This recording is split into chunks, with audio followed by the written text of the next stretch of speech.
Mon père a exigé que j'assiste au mariage de ma sœur préférée en me menaçant de me couper les frais de scolarité. Ils ignoraient totalement que j'avais secrètement obtenu mon diplôme en tant que major de promotion et que je gagnais un salaire à 6 chiffres. Le nom de mon père clignote sur l'écran de mon téléphone pour la 5e fois. Je le regarde vibrer sur mon bureau en verre, à la surface lisse, bien différente de la table en chêne rayé où je faisais mes devoirs enfants.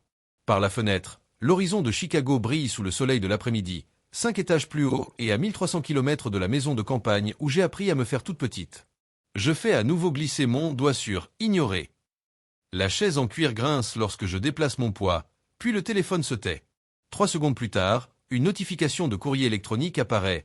Laurence Reynolds, objet. Ta sœur a besoin de toi. Dernière chance. Mon estomac se serre lorsque j'ouvre le message. Les mots se brouillent, à l'exception de la dernière phrase. Le mariage de Chloé est l'événement le plus important de sa vie. Sois présente ou oublie tout soutien futur. Une autre notification pour un message vocal apparaît. J'appuie sur « Lecture » et je le mets sur haut-parleur. C'est ton père. Sa voix emplit mon appartement, aussi autoritaire que toujours. Je ne sais pas à quel jeu tu joues, mais ça a assez duré. Le mariage de ta sœur est dans 2 semaines, et les festivités commencent ce week-end. Si tu ne peux pas mettre de côté tes griefs pour le moment spécial de Chloé, alors tu peux oublier tout soutien futur de cette famille. Ta mère est folle d'inquiétude. Rappelle-moi immédiatement. Un ricanement amer m'échappe de la gorge. Je traverse la pièce jusqu'au placard et j'en sors un diplôme encadré, caché derrière les manteaux d'hiver. L'estampille dorée capte la lumière. Maiden & Reynolds, licence en sciences, spécialité data science, summa cum laude. 3 ans qu'il prend la poussière au lieu de trôner au mur. Les vieilles habitudes ont la vie dure. Mon téléphone vibre avec un message texte de ma mère. S'il te plaît, appelle. Ton père s'impatiente. Je jette un coup d'œil au calendrier sur mon bureau. L'extravagant mariage de 2 semaines de Chloé est entouré en rouge furieux. 14 jours de cérémonie, de fêtes et de séances photos pour la journée parfaite de l'enfant gâté. J'ouvre mon application bancaire. 138 139 $ d'économie, largement de quoi ne plus avoir besoin de leur soutien. Ils l'ignorent encore. Un souvenir me revient. En CE2, brandissant mon bulletin avec 5A, maman à la table de la cuisine acquiesçant sans lever le regard de sa revue. C'est bien, ma chérie. Le soir même, le salon exultait de joie pour le ruban de participation de Chloé dans la pièce de théâtre de l'école. Tu as vu comment elle projetait sa voix? Elle était la meilleure sur scène. Le visage de papa rayonnait de fierté, tandis que j'étais assise, invisible, dans l'escalier. À la foire scientifique de mon année de seconde, j'ai remporté le ruban bleu pour une analyse de la qualité de l'eau locale. Les chaises vides où mes parents auraient dû être. Ils étaient partis au match de foot de Chloé. Elle avait marqué un but, et ils en ont parlé pendant des semaines. Le principal Williams m'avait remis mon prix, disant « Tes parents doivent être très fiers de toi. » J'avais hoché la tête, avec ce sentiment de vide déjà familier dans la poitrine. Puis, en terminale, la grosse enveloppe d'acceptation de l'Université de Chicago. Mes mains tremblaient en lisant l'offre de bourse. Chicago. Le front de maman s'était plissé d'inquiétude. C'est si loin. Chloé pourrait se sentir inférieure si tu y vas, alors qu'elle n'est qu'à la fac communautaire. Papa n'avait même pas levé les yeux de son journal. On en a déjà parlé. Tu resteras ici, point final. La négociation silencieuse qui a suivi. J'ai pu aller à la résidence de l'Université d'État à seulement 20 minutes, pour étudier en paix. Ils ont accepté, croyant que j'avais cédé. 2 semaines plus tard, je montais dans un bus pour Chicago avec toutes mes affaires dans 2 valises, laissant derrière moi un dossier soigneusement truqué. Inscription bidon à la fac communautaire et fausse attribution d'un dortoir. Mon premier acte d'indépendance réelle, audacieux mais calculé. Maintenant, je me tiens devant le miroir de ma salle de bain. Je ne suis plus la fille invisible. Mon reflet me renvoie l'image de quelqu'un qu'il ne reconnaîtrait pas, sûr d'elle, accompli, libéré du besoin de leur approbation. Je retourne à mon bureau et fais glisser mes doigts sur mon nom, inscrit sur le diplôme. Maiden Halls, analyste produit, salaire à 6 chiffres. Je ne suis plus invisible. L'écran de mon ordinateur portable scintille lorsque j'ouvre le site d'une compagnie aérienne. Mes doigts pianotent avec détermination sur le clavier, réservant un billet en première classe pour entrer. Il est temps qu'il me voie enfin, murmurai-je à mon reflet dans l'écran noir. Je commence à faire ma valise de marque, glissant le diplôme entre les couches de vêtements. Un léger sourire flotte sur mon visage alors que j'imagine leur réaction lorsqu'ils découvriront enfin ce que je suis devenu. As-tu déjà dû cacher ton succès à ceux qui auraient dû le célébrer le plus? Que ferais-tu si ta famille ne te valorisait que lorsqu'elle a besoin de toi? Mon retour à la maison est sur le point de leur donner une leçon qu'ils n'auraient jamais imaginée. La voiture de location grince sur le gravier bien familier. Je me gare derrière une camionnette de livraison de fleurs, qui décharge des cascades de roses blanches. La maison de mon enfance s'est transformée en un décor sorti d'un magazine de mariage, avec des guirlandes de tissu couleur ivoire suspendues aux rambardes du porche. Ma mère ouvre la porte avant même que je frappe. Ses cheveux sont teints d'un blond miel soigneusement calibré, sans une mèche de travers. Maiden, enfin. Son étreinte ressemble à une mise en scène, trop rigide, trop brève. Tu as décidé de soutenir ta sœur, je vois. À l'intérieur, la maison sent la vanille et la peinture fraîche. La préparation du mariage a transformé chaque surface en zone de préparation. Mon père émerge de son bureau, des lunettes de lecture sur le nez. Il ne m'embrasse pas, il se contente de hocher la tête vers un porte-bloc. Bien, tu es là. Il faut plier les livrets de la cérémonie et assembler ces sacs de bienvenue pour les invités. Il me tend le porte-bloc. Je viens à peine d'entrer, papa. Et maintenant, tu as quelque chose d'utile à faire. Chloé apparaît en haut de l'escalier, le téléphone collé à l'oreille. Non, j'ai dit une disposition en cascade, pas groupée. Vous êtes littéralement en train de tout gâcher. Elle me voit et lève un doigt, le geste universel qui dit « Attends. Tu comprends? C'est le jour le plus important de ma vie. » Lorsqu'elle finit par descendre, elle m'embrasse d'un baiser dans l'air, près de la joue. Matt, grâce au ciel. Le traiteur menace de démissionner et maman est incapable de gérer le plan de table. Je suis contente de te voir aussi, Chlo. Oté prépare une surprise pour la réception et je dois m'assurer que tout soit coordonné. Oté. Son fiancé, précise maman. Tu le verras ce soir au dîner, il est absolument merveilleux. Un investisseur de génie, millionnaire en crypto-monnaie, corrige Chloé avec une fierté évidente. Oté Brady arrive à 18h30 pile, une bouteille de vin coûteuse à la main et un sourire qui ne parvient pas jusqu'à ses yeux. Il est plus grand que je ne l'imaginais, doté de ce charme propre qu'on voit dans les publicités pour montres de luxe. La sœur mystérieuse se montre enfin. Il serre ma main avec trop de force. Chloé m'a dit que tu étais une sorte de génie de l'informatique, caché dans la grande ville. Analyste produit, je corrige. Ça a l'air intense. Il me fait un clin d'œil. J'ai des amis qui développent une plateforme de trading avec IA, quelque chose de révolutionnaire. On devrait parler business un de ces jours. Pendant le dîner, Oté monopolise la conversation, racontant ses prouesses d'investisseur en crypto-monnaie et ses opportunités exclusives. Mon père pend à ses lèvres. Alors, sur quelle bourse tu opères principalement? Je demande pendant une rare pause. Le sourire d'Oté se fige un instant. Oh, un mélange. Principalement des plateformes privées, accès exclusif grâce à mon réseau. Fascinant. Et où est le siège de ton entreprise? Il affiche un sourire doux. On est décentralisé. C'est toute la beauté de la blockchain, non? J'ai des partenaires à Singapour, Zurich, Dubaï. Mon père me lance un regard d'avertissement. Maiden, tout le monde n'a pas envie de parler affaires à table. Plus tard, en cherchant les livrets de cérémonie dans le bureau de mon père, je tombe sur des documents de refinancement de la maison, datés d'il y a 3 semaines. La propriété dans laquelle j'ai grandi, presque entièrement payée, est désormais assortie d'une nouvelle hypothèque considérable. Des voix me parviennent de la salle à manger voisine. Laurence, es-tu sûr de ce deuxième prêt hypothécaire? Le ton inquiet de maman me fige. C'est tout pour mon héritage aussi, Hélène. Oté a garanti un rendement d'au moins 20%. 500 000 $, c'est. Tu ne comprendrais pas, Hélène. Les investissements, c'est mon domaine. La coupe abruptement mon père. Voilà comment on bâtit une vraie fortune. Je m'appuie contre le mur, mon cerveau d'analyste reliant les points. Seconde hypothèque, épargne familiale, héritage, tout envoyé vers la super opportunité d'Oté.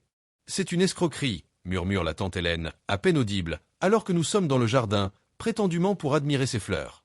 Toi aussi, tu t'en rends compte, n'est-ce pas? Je hoche la tête, mes yeux gris identiques aux siens, emplis de la même inquiétude. Ton père ne veut rien entendre.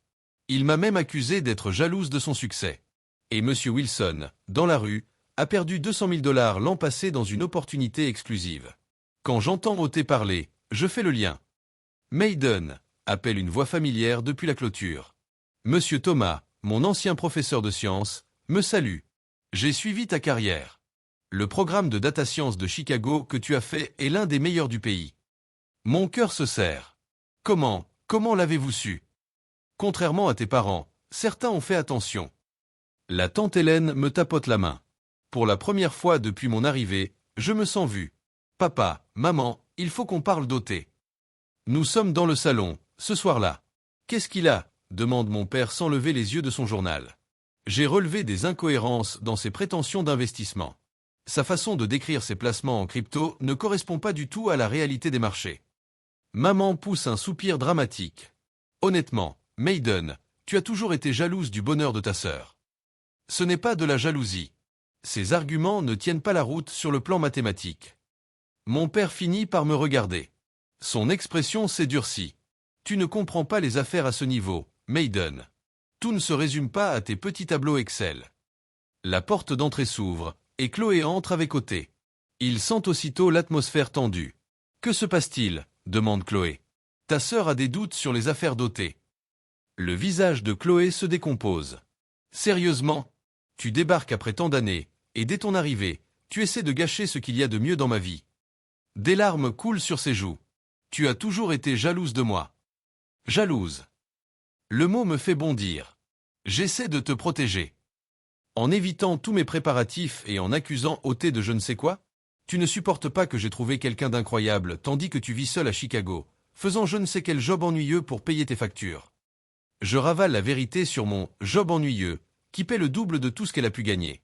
Je me contente de prendre une carte de placement et d'examiner la police d'écriture censément ratée. Je peux appeler le calligraphe, je propose.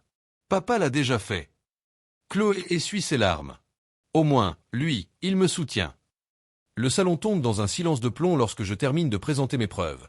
Capture d'écran imprimée, relevé bancaire, rapport de police, témoignage signé de Karen, le tout étalé sur la table basse.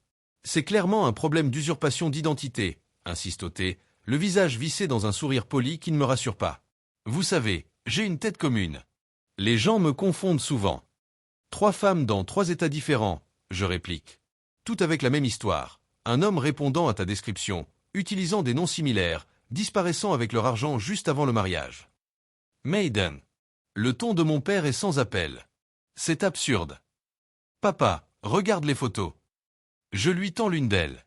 Regarde la chronologie, regarde le schéma.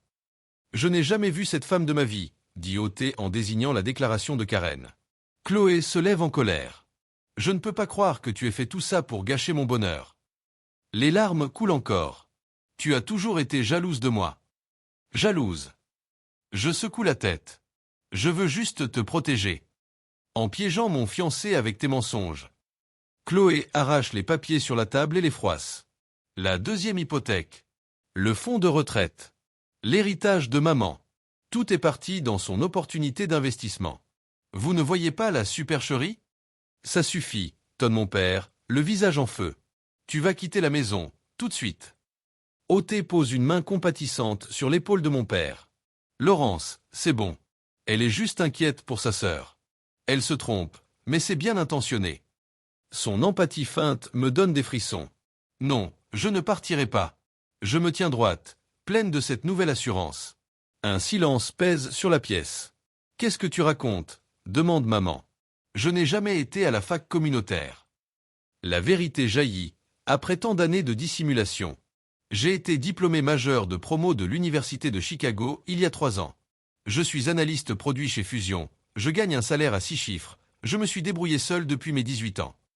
Leur air stupéfait aurait été délicieux si la situation était moins grave.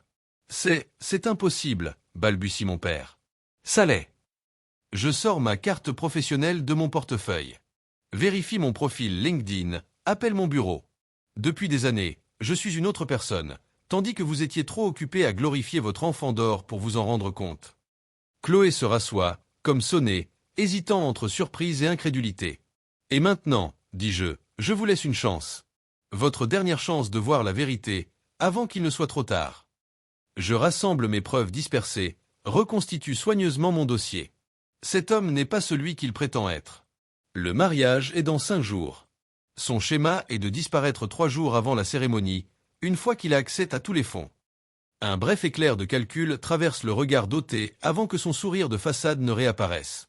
Je crois qu'on a assez entendu de contes de fées pour aujourd'hui, déclare mon père, dont la voix a retrouvé sa pleine autorité. Maiden, je ne le redirai pas, sors de cette maison. Je les regarde tour à tour, la certitude rigide de mon père, la loyauté troublée de ma mère, la colère défensive de Chloé, la compassion feinte d'ôter. Quand il partira avec tout votre argent, dis-je d'une voix posée, rappelez-vous que quelqu'un avait essayé de vous prévenir. La porte d'entrée est bien plus lourde que dans mes souvenirs de jeunes filles de 17 ans qui s'enfuyaient en douce. Parfois, les gens préfèrent le mensonge confortable. Que ferais-tu à ma place? Partir, ou lutter plus fort pour une famille qui refuse d'écouter? Ma prochaine décision changera tout. Mon téléphone vibre sans cesse. Je le pose face contre le comptoir de ma cuisine et me prépare un autre café, en regardant la vapeur s'élever à la lumière du matin. Je suis de retour dans mon appartement de Chicago, 2 jours avant le mariage de Chloé. Les notifications, d'abord exigeantes, sont devenues désespérées. Je retourne finalement mon téléphone. 17 appels manqués, 23 messages textes, 5 messages vocaux. Le premier s'ouvre sur le haut-parleur. « Maiden », dit la voix de mon père, brisée, un son que je ne lui connaissais pas. Il est parti. Oté a disparu la nuit dernière. Rappelle-nous. Le deuxième. Les comptes sont vides. Tout. Même le fonds de retraite de ta mère. Son timbre autoritaire est remplacé par quelque chose de vide. Le troisième me bouleverse.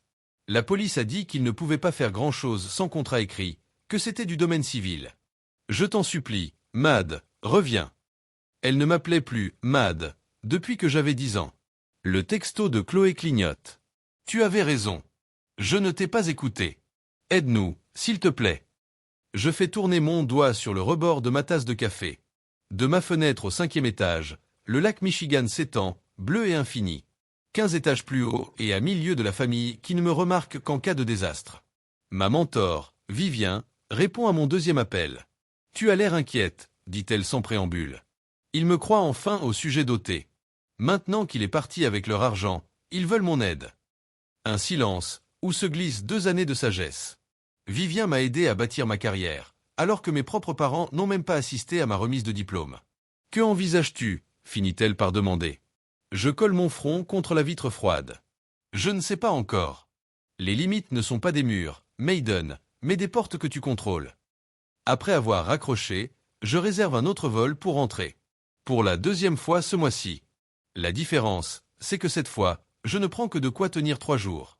La tente de la cérémonie est à moitié démontée dans le jardin lorsque le taxi m'y dépose. Les chaises blanches sont empilées contre la clôture, et les arrangements floraux, déjà fanés, pendent encore aux rambardes du porche. Ma mère ouvre la porte avant que je ne frappe. Son visage, sans maquillage, paraît avoir vieilli de 5 ans en 2 jours. Tu es venu.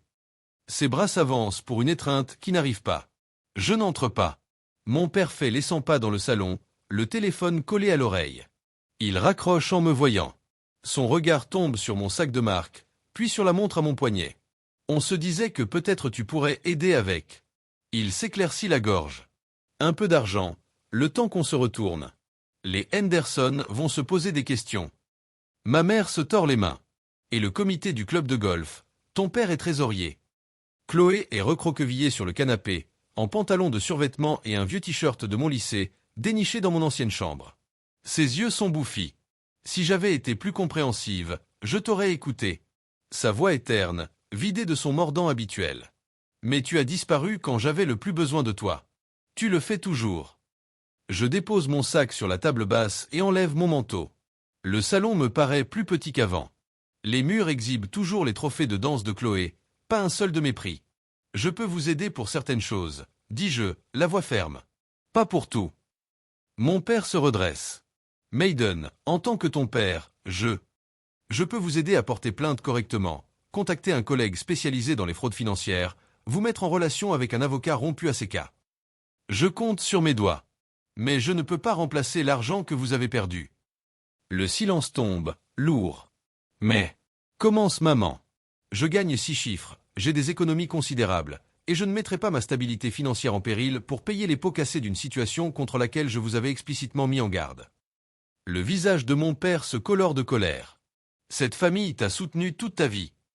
Un bref rire m'échappe, amer. Vraiment. Vous m'avez donné un toit et de la nourriture.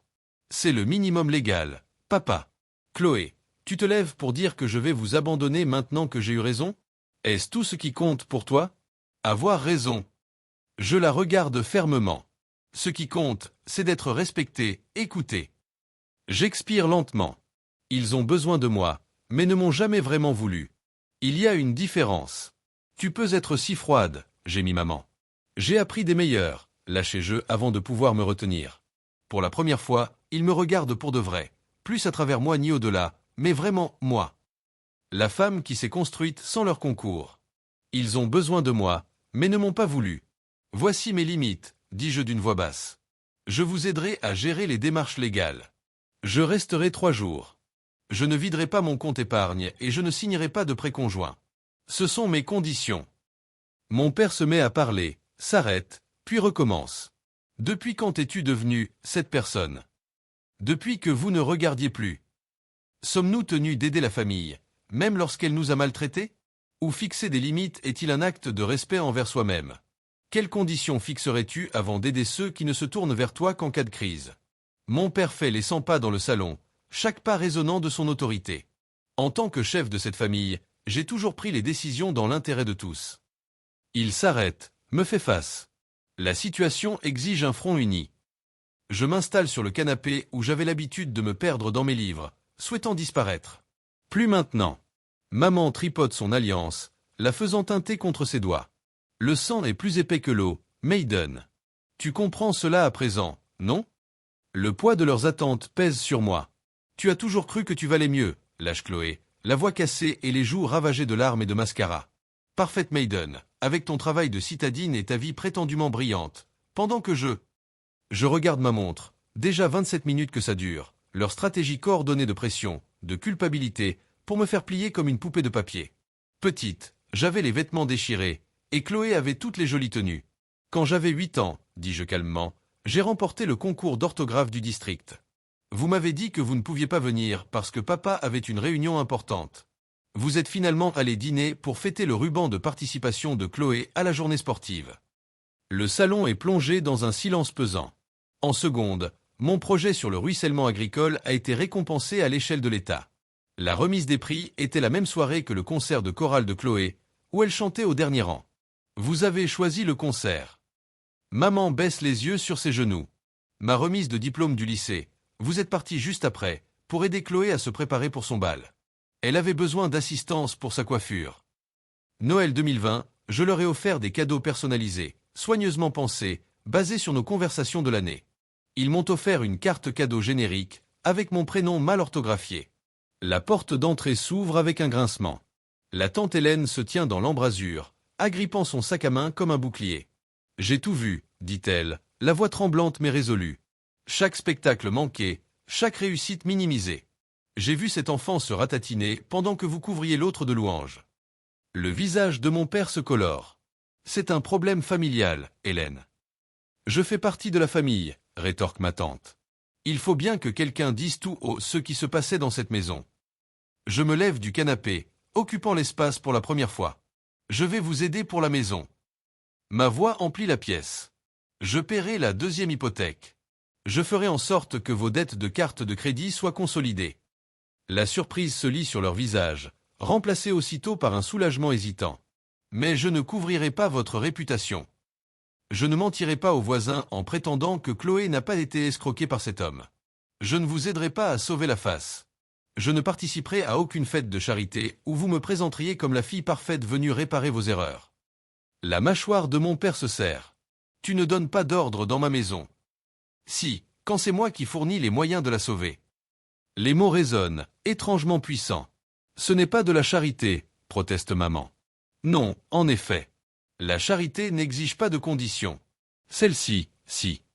Je sors 3 copies d'un document préparé par mon avocate. Le bruit du papier résonne lorsque je les dépose sur la table basse. Voici les termes de mon assistance financière. Un versement unique, pas une relation de dépendance continue. Les fonds iront directement à la banque pour solder l'hypothèque. La consolidation de la carte de crédit sera gérée par un conseiller financier que j'ai choisi. C'est absurde, réagit mon père, mais ses yeux parcourent déjà les pages.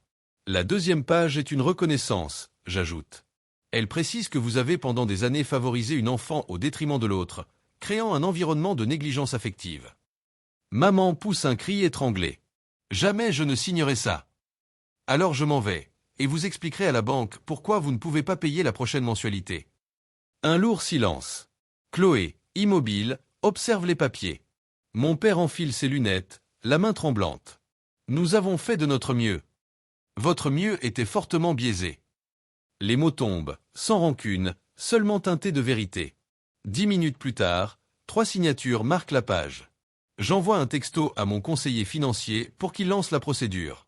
Mademoiselle Winters. C'est bon, on y va pour le plan A. Oui, intégral. La documentation est signée. Je me tourne vers ma famille. Rachel Winters est une conseillère certifiée, spécialisée dans la restructuration de dettes familiales. Elle vous contactera demain pour démarrer le processus. Mon père tente de protester. Ce n'est pas négociable, je tranche. Elle veillera à ce que l'hypothèque soit bien remboursée et que les créanciers soient traités correctement. L'argent ne transitera jamais par vos comptes. Je remets mes affaires dans mon sac, sans cérémonie, sans effusion de larmes ni promesse d'appel. J'espère que vous trouverez la paix avec vos décisions. J'ajuste ma veste, vérifie que je n'oublie rien. Ma tante Hélène me rejoint sur le perron. Est-ce que tu iras bien? Le soleil de l'après-midi me caresse le visage, tandis que j'observe la rue où j'attendais autrefois le bus scolaire, rêvant de m'évader. Je le suis déjà. Je rejoins ma voiture de location, le dos droit, les pas assurés. Dans le rétroviseur, la maison rétrécit jusqu'à disparaître. Je ne me retourne pas. Certains ponts ne se reconstruisent pas. Certains ne devraient pas l'être. Le soleil inonde mon bureau à domicile de sa lumière dorée, projetant des rectangles lumineux sur le bois d'érable de mon grand bureau, où j'organise ma vie en rangées ordonnées et réfléchies. Mon appartement de Chicago est derrière moi. J'ai emménagé dans cette maison de style Art et Craft, solide et pleine d'histoire. 1 an s'est écoulé depuis que je me suis éloigné du chaos familial des Reynolds. Mon diplôme est enfin accroché, centré sur le mur, Maiden & Reynolds licence en sciences, data science, summa cum laude. Il n'est plus dissimulé. Mon ordinateur portable sonne pour un appel vidéo. C'est Léla, la 3e étudiante du programme de mentorat que j'ai lancé pour des femmes à l'université, première de leur famille. Son visage apparaît, rayonnant de bonnes nouvelles pour une bourse. J'ai utilisé ta technique de préparation. Quand ils m'ont demandé pourquoi je la méritais plus qu'une autre, je n'ai pas baissé la tête ni minimisé mes qualités. Je leur ai dit clairement ce que j'allais accomplir grâce à cette bourse. Je me penche, le sourire aux lèvres. Ils viennent de m'appeler il y a 1 heure. Je l'ai eu. Tu l'as gagné, je la corrige doucement. C'est différent. Après l'appel, je sors dans mon jardin. Le printemps fait sortir les premières pousses vert tendre d'une terre que j'ai patiemment nourrie et travaillée. Mes doigts caressent les jeunes feuilles des plants de tomates. Ces dernières grandiront fortes, contrairement aux racines stériles que j'ai laissées derrière moi. Une lettre de ma thérapeute, la Dr Chen, est posée sur la table du patio. 1 an de séances hebdomadaires, documentées de son écriture précise. La patiente démontre des progrès significatifs dans l'établissement de limites saines et la reconnaissance de sa valeur intrinsèque, indépendamment de la validation familiale. Mais mercredi soir, je les consacre encore au centre communautaire, où je donne des cours de finances personnelles à de jeunes femmes. La semaine dernière, Tana, une lycéenne de 17 ans à l'esprit vif, m'a raconté comment elle avait repéré les signaux d'une pyramide financière visant sa mère. Je leur ai montré que les chiffres ne tenaient pas la route, m'a-t-elle dit, le menton relevé, le dos droit. Mon téléphone vibre, c'est la mise à jour mensuelle de tante Hélène. J'y jette un coup d'œil. Papa et maman peinent encore à refinancer la maison. Chloé travaille à mi-temps à la banque du coin et suit une thérapie 2 fois par mois. Aucune mention d'une tentative de me contacter directement. La limite reste en place, des 2 côtés. Le minuteur du jardin retentit. Le soir approche. Plus tard, dans l'auditorium du centre communautaire, le public applaudit à tout rompre lorsque je monte sur le podium. Mon programme de mentorat est mis à l'honneur pour son impact auprès des étudiantes de première génération. Le trophée est lourd dans ma main, solide, bien réel. Je balaie la foule du regard. Pas de siège vide réservé à mes parents. À la place, la Dr Chen m'adresse un signe encourageant depuis la 3e rangée. Ma voisine, Madame Grison, qui m'offre chaque année des semis de tomates anciennes, me sourit avec une fierté débordante. Des collègues, qui apprécient mon esprit d'analyse à sa juste valeur, m'applaudissent, tout comme des amis qui me demandent vraiment comment je vais et qui écoutent la réponse. Quand j'ai lancé ce programme, dis-je au micro, je croyais aider d'autres personnes à trouver ce que je n'ai jamais eu. Mais j'ai découvert que la vraie valeur ne vient pas d'une approbation extérieure. Elle grandit en nous, quand on apprend à se voir vraiment. De retour chez moi, j'ouvre mon ordinateur portable pour finaliser les détails de la bourse de visibilité Reynolds, destinée aux étudiantes brillantes dont les mérites ont été négligés. La question de rédaction est claire. décrivez un moment où vos contributions n'ont pas été reconnues et comment vous avez préservé votre sentiment de valeur personnelle. Une notification s'affiche, c'est Sacha, ma toute première mentorée. Tu m'as vu quand personne d'autre ne le faisait, écrit-elle. Ça a tout changé. Alors que le crépuscule adoucit les contours du jour, j'arrose consciencieusement les plants de tomates dans mon jardin, un à un. De jeunes tiges de poivrons, d'inès et d'herbes aromatiques poussent côte à côte, chacune sélectionnée et plantée par mes soins, nourrie par des mains qui connaissent leur propre force. Le bruissement des feuilles dans la brise du soir ressemble à un murmure d'approbation. Je frôle la tige d'un rosier que j'ai taillé sévèrement l'automne dernier. De nouvelles pousses apparaissent, plus fortes qu'auparavant. Certaines choses repoussent avec plus de vigueur après avoir été taillées, murmurai-je. Un léger sourire fleurit sur mes lèvres lorsque je contemple la vie que je me suis bâtie, florissante, enracinée et enfin pleinement visible.